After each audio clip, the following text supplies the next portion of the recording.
3월 23일 목요일 이 일이 다 일어나리라는 제목으로 마태복음 24장 29에서 35절의 말씀입니다. 사랑의 하나님 감사합니다. 오늘도 우리에게 말씀 묵상의 시간을 허락해 주시니 감사합니다. 이 시간을 통하여서 하나님의 말씀이 들리고 복음이 들리기 원합니다. 말씀대로 믿고 살고 누리는 인생이 되게 하시고 오늘 이 시간도 함께 하시며 오늘 하루도 우리와 함께 하여 주시옵소서. 감사드렸고 예수님의 거룩하신 이름으로 기도드립니다. 아멘. 본문의 말씀입니다. 그날 환란 후에 즉시 해가 어두워지며 날이 빛을 내지 아니하며 별들이 하늘에서 떨어지며 하늘의 권능들이 흔들리리라. 그때 인자의 징조가 하늘에서 보이겠고 그때 땅의 모든 족속들이 통곡하며 그들이 인자가 구름을 타고 능력과 큰 영광으로 오는 것을 보리라. 그가 큰 나팔 소리와 함께 천사들을 보내리니 그들이 그의 택하신 자들을 하늘 이 끝에서 저 끝까지 사방에서 모으리라. 무화과 나무의 비유를 배우라. 그 가지가 연하여지고 잎사귀를 내며 여름이 가까운 줄 아나니 이와 같이 너희도 이 모든 일을 보거든 인자가 가까이 곧 문 앞에 이른 줄 알라. 내가 진실로 너희에게 말하노니 이 세대가 지나가기 전에 이 일이 다 일어나리라. 천지는 없어질지언정 내 말은 없어지지 아니하리라. 아멘. 도움말입니다. 29절의 하늘의 권능들은 우주 천체의 질서를 가리킵니다. 세대는 한 시대를 사는 사람들 전체를 말합니다. 34절의 이 일은 주님이 오시기 전에 일어날 난리와 환란과 재앙들을 말합니다. 본문 요약입니다. 환란 후에 하늘에서 구름을 타고 오신 인자가 천사들을 보내 그의 택하신 자들을 모을 것입니다. 무화과 나무의 가지와 잎을 보고 여름이 가까운 줄 아는 것처럼 이 모든 일을 보면 인자가 가까이 오신 줄 알아야 합니다. 천지는 없어질지라도 주의 말씀은 없어지지 않을 것입니다. 오늘의 중보기도입니다. 전 세계 위정자들이 해, 달, 별이 떨어지는 환란과 재앙이 올 때에 예수께로 돌이키게 하옵소서. 아멘. 본문 해설입니다. 첫 번째, 인자의 징조 29에서 31절의 내용입니다.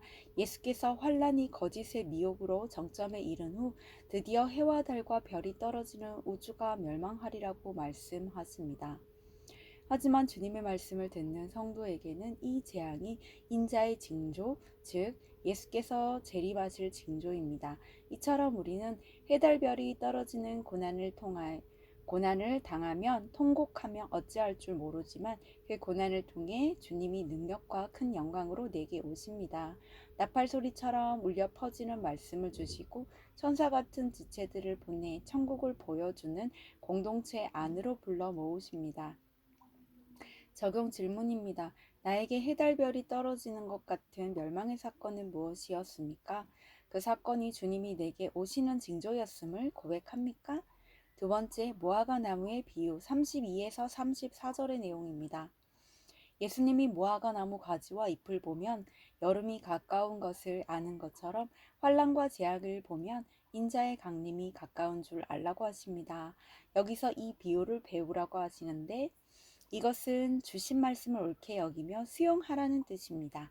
이 비유의 뜻을 배우지 않으면 아무리 고난을 당해도 그것을 인자의 징조로 받아들이지 못합니다. 주께 배운 사람은 사건이 올 때 억울하다 외치지 않고 주님이 미리 알려주신 말씀대로 이루어진 일임을 알고 요동하지 않습니다. 적용 질문입니다. 나는 가르치는 것과 배우는 것 중 무엇을 더 좋아합니까? 말씀을 내 생각에 맞추려 합니까? 내 생각을 말씀에 맞추려 합니까? 세 번째, 없어지지 않을 말씀. 해달별이 떨어지고 우주의 기초가 흔들리는 멸망의 사건이 닥치면 우리는 절망할 수밖에 없습니다. 인생의 모든 수고의 결실을 거둘 수 없는 형편이 되었다는 허무감에 빠집니다. 그러나 주께서 천지는 없어질지라도 주의 말씀은 없어지지 않을 것이라고 알려주십니다. 우리 인생의 바탕은 눈에 보이는 천지가 아니라 그 천지를 창조하신 하나님의 말씀이라는 뜻입니다.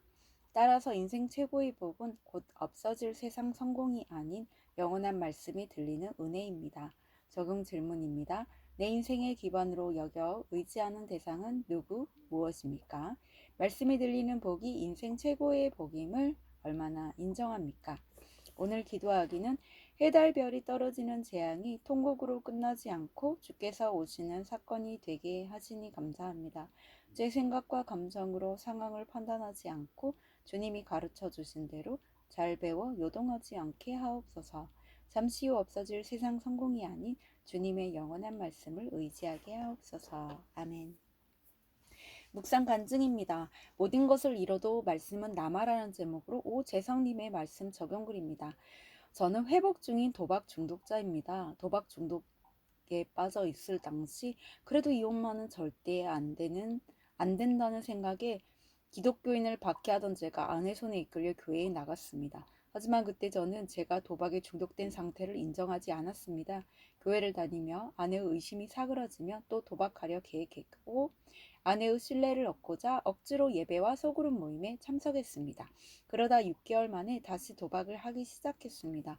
그동안 억제해오던 도박 충동을 전혀 통제할 수 없었습니다. 청소년기에도 하지 않던 가출을 하고 돈을 다 탕진하고서야 집으로 돌아왔습니다. 그렇게 저는 또 다시 모든 것을 잃고 빚더미에 앉게 되었습니다.